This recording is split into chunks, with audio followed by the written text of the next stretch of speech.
तो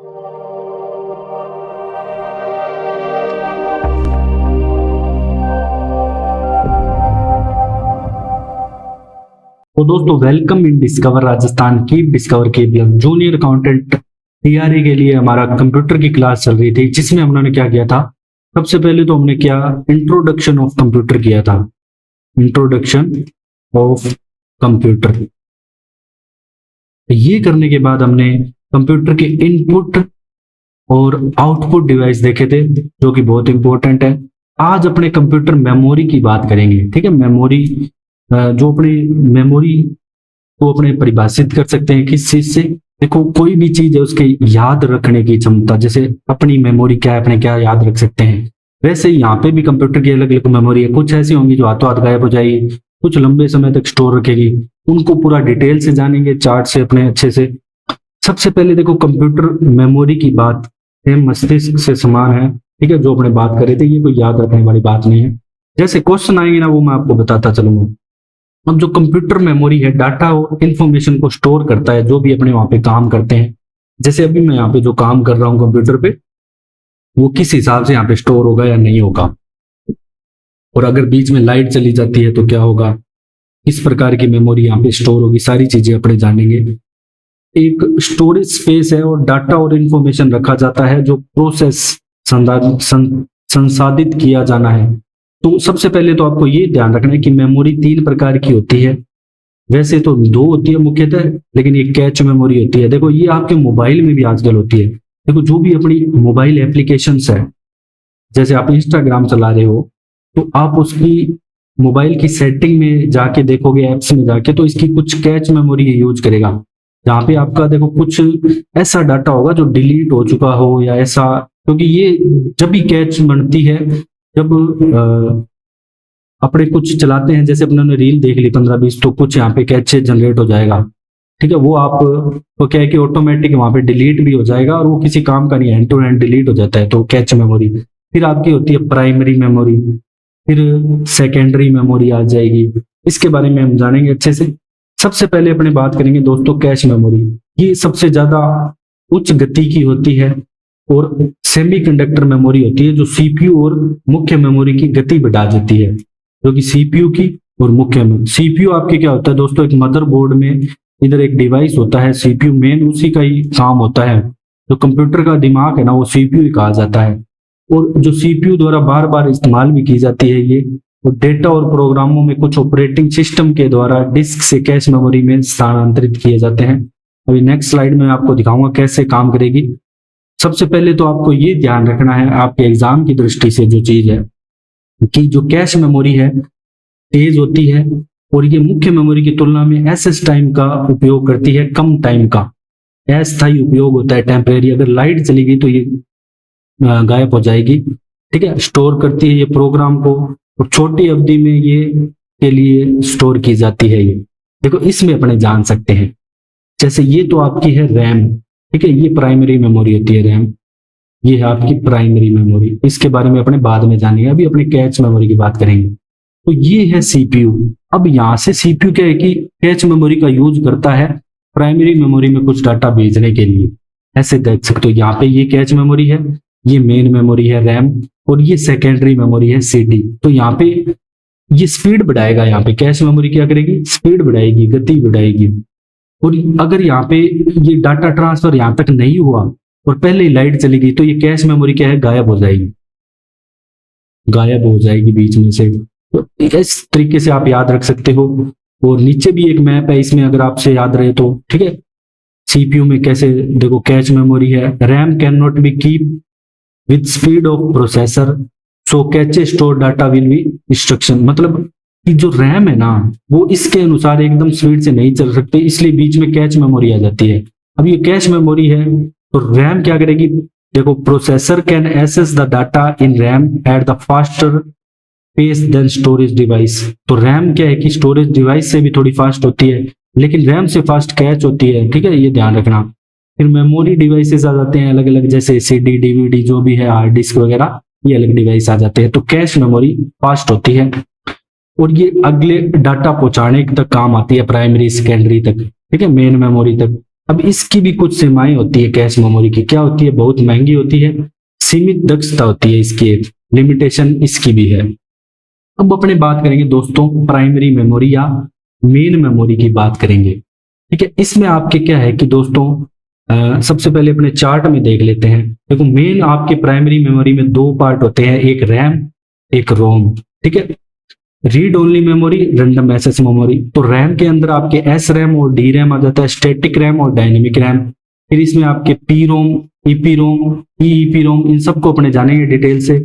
रैम में स्टैटिक्स और डी रैम।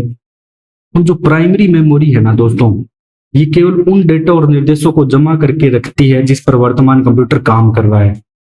जब बिजली बंद, पावर ऑफ हो जाती है तो यह मेमोरी डेटा खो देती है और आमतौर पर यह मेमोरी अर्धचालक उपकरणों से बनी होती है।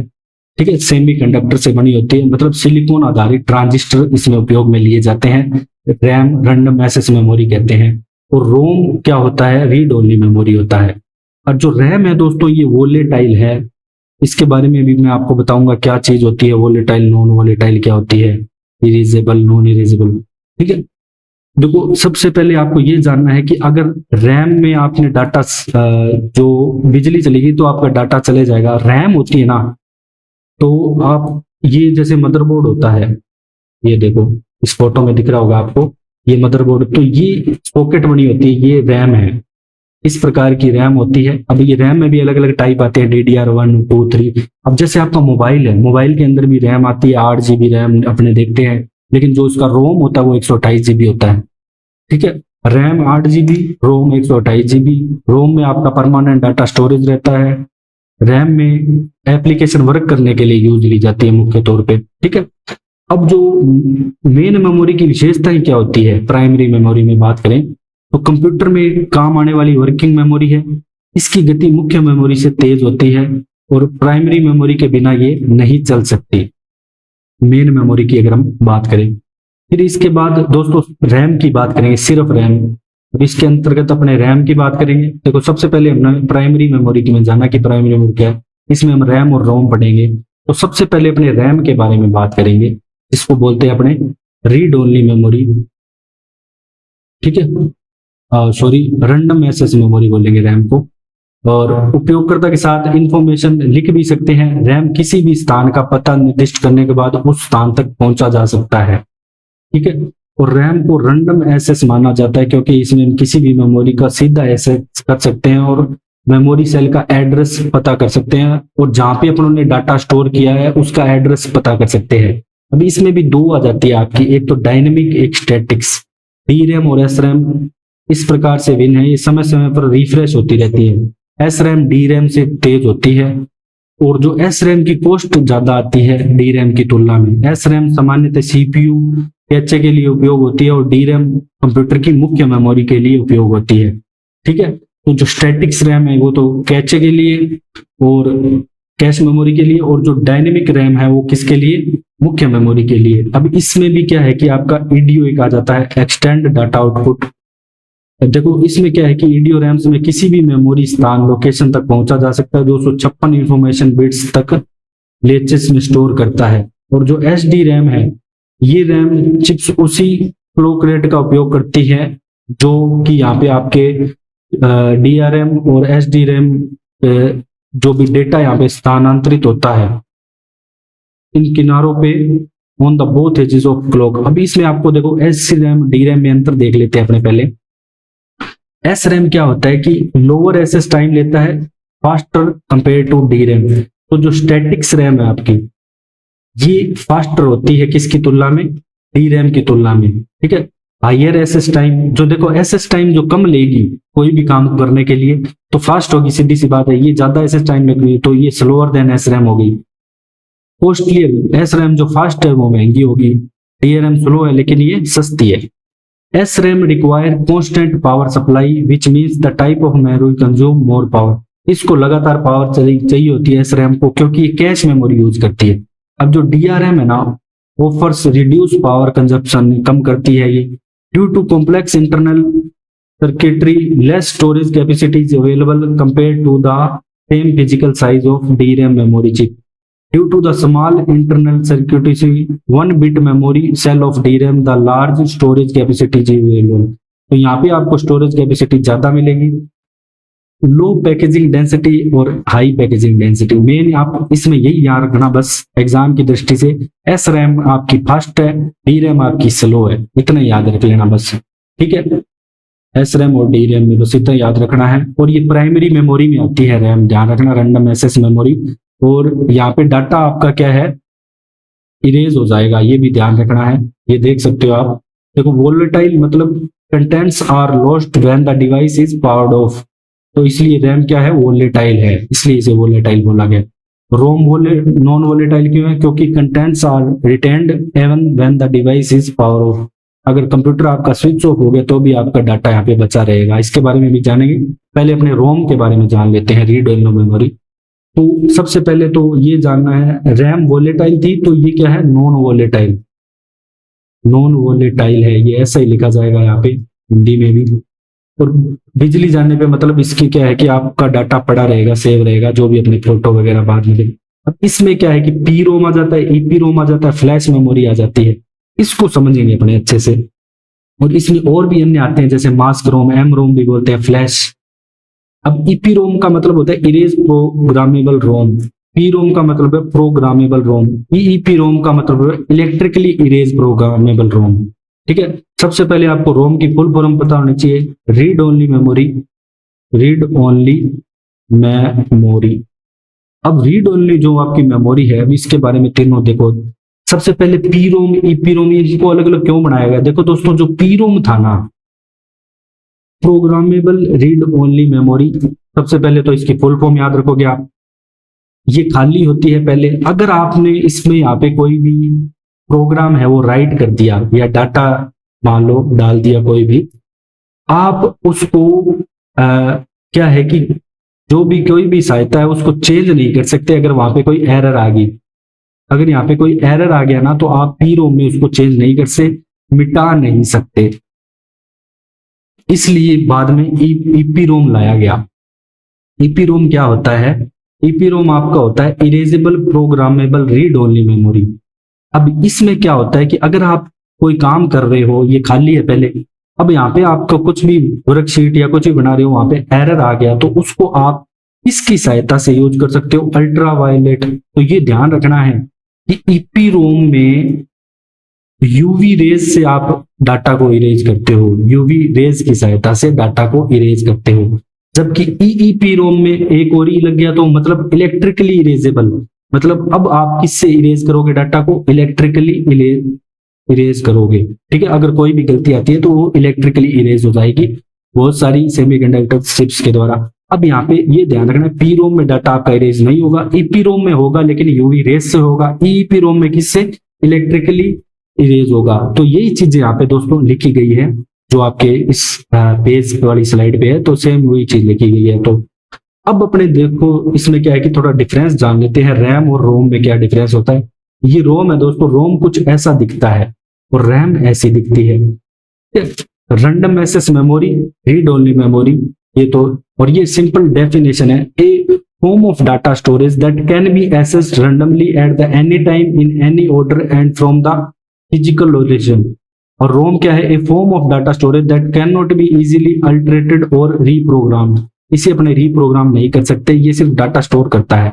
यूज की बात करें तो read data quickly to run application, ये जल्दी से अपने डाटा को पढ़ लेता है, जल्दी से अपने को काम को फास्ट करने के लिए, ठीक है। अब जैसे आप लॉगिन कर रहे हो इंस्टाग्राम पे, अपनी यूजर आईडी डाल दी, पासवर्ड डाल दी, अब लॉगिन करने के बाद क्या है कि वो जल्दी से रीड करके आपको अंदर एंट्री करवा देगा। लेकिन इसके अंदर जो अपने फोटो वगैरह अपलोड होगी, सेव होगी, वो रोम करेगा काम। Storage the program required in initially boot the computer, it allow reading. और ये मोस्ट इंपॉर्टेंट है कि इनमें से रैम वोलेटाइल है, रोम नॉन वोलेटाइल है। वोलेटाइल मतलब बिजली चली गई तो रैम में जो डाटा है वो नहीं बचेगा। रोम में क्या है कि बिजली जाने पर डाटा आपका पड़ा रहेगा, सेव रहेगा। स्टैटिक्स रैम और डायनेमिक रैम इसके प्रकार हैं। इसमें पी रोम, ईपी रोम और ईईपी रोम, इसके अलावा और भी कैश में वो बताया मैंने, वो सारे हैं। अब सेकेंडरी मेमोरी आ जाती है आपकी दोस्तों, पहले हमने प्राइमरी देखी, अब सेकेंडरी। सेकेंडरी में एक सीक्वेंशियल डिवाइस आते हैं, एक डायरेक्ट एक्सेस डिवाइस आते हैं। इसमें आपके क्या मैग्नेटिक डिस्क आ जाती है जो पहले चलती थी, जिसे अपने फ्लॉपी डिस्क बोलते हैं, पहले फ्लॉपी चलती थी ऐसे, ठीक है, वर्गाकार होती थी। और फिर हार्ड डिस्क, हार्ड डिस्क में अब आपने जिप डिस्क, डिस्क पैक, और जो ऑप्टिकल डिस्क है इसमें अपने सीडी डीवीडी जो बहुत सारी पहले चलती थी, आजकल तो इनका यूज बहुत कम हो चुका है, सीडी डीवीडी। फिर मेमोरी में आपके फ्लैश ड्राइव, मेमोरी कार्ड वगैरह जो है, यूएसबी डिवाइसेस, ये सारी सेकेंडरी मेमोरी में आएंगे। इसमें क्या है कि आपके नॉन वोलेटाइल मेमोरी है ये भी, क्योंकि यहाँ पे आपका डाटा स्टोर रह रहा है, लेकिन ये स्पीड इनकी बहुत कम होती है, ठीक है। सीपीयू सीधे इन मेमोरी का उपयोग नहीं करता, इनपुट आउटपुट या किसी रूट के द्वारा इसका उपयोग किया जाता है, डायरेक्ट यहाँ पे उपयोग नहीं करता था। इसकी विशेषताएं ये ऑप्टिकल और मैग्नेटिक मेमोरी होती है, बैकअप मेमोरी के रूप में बिजली बंद होने पर डाटा स्थायी रूप से यहाँ पे संग्रहित रहता है। लेकिन ये प्राइमरी मेमोरी की तुलना में क्या होती है, धीमी होती है, मतलब रैम रोम से भी ये धीमी होती है, ये ध्यान रखना है। फिर हार्ड डिस्क, आजकल हार्ड डिस्क भी दोस्तों SSD आ गई है, पहले SSD चलती थी, ये SSD है, इसकी स्पीड और कम थी। अब आजकल क्या आ गई है, SSD आ गई है। अब आप जो भी लैपटॉप वगैरह खरीदोगे उसमें SSD होती है, ठीक है। इसमें सारा बताया गया कि 1 GB 1 TB के बराबर होता है, ठीक है, 1 GB नहीं, सॉरी 100 GB 1 TB के बराबर होता है। तो आजकल तो हार्ड डिस्क वगैरह TB में आने लगी है, तो इतना ही ध्यान रखना है कि हार्ड डिस्क या हार्ड ड्राइव है वो सेकेंडरी डिवाइस है। इसके बाद ये ऑप्टिकल डिस्क की थोड़ी बताई गई है, इसमें कैपेसिटी क्या होती है, CDR की इतनी होती थी, DVD की 4.5 GB के आसपास होती थी यहाँ पे। इसके बाद आप क्या आ जाता है दोस्तों, WRM disk, CD recordable disk आ जाती है, ये भी आपके इसमें सेकेंडरी डिवाइस में। इसके बाद CD, ये नॉर्मल CD है, ये भी आपके सेकेंडरी में। इसमें आपको बस इतना याद रखना है, डिजिटल वर्सेटाइल डिस्क, DVD। अभी इसमें DVD में जो भंडारण क्षमता है 4.7 से 8.5 GB होती है, तो ये इतना याद रखना है कि इसकी क्षमता कितनी है। ब्लू रे डिस्क की बात करें तो यही भविष्य में DVD को रिप्लेस करती है, और ये इसमें 500 GB से 50 से 500 GB तक का डाटा आ जाता है, जो ब्लू रे डिस्क आ जाती है बाद में, तो यही DVD को रिप्लेस करती है।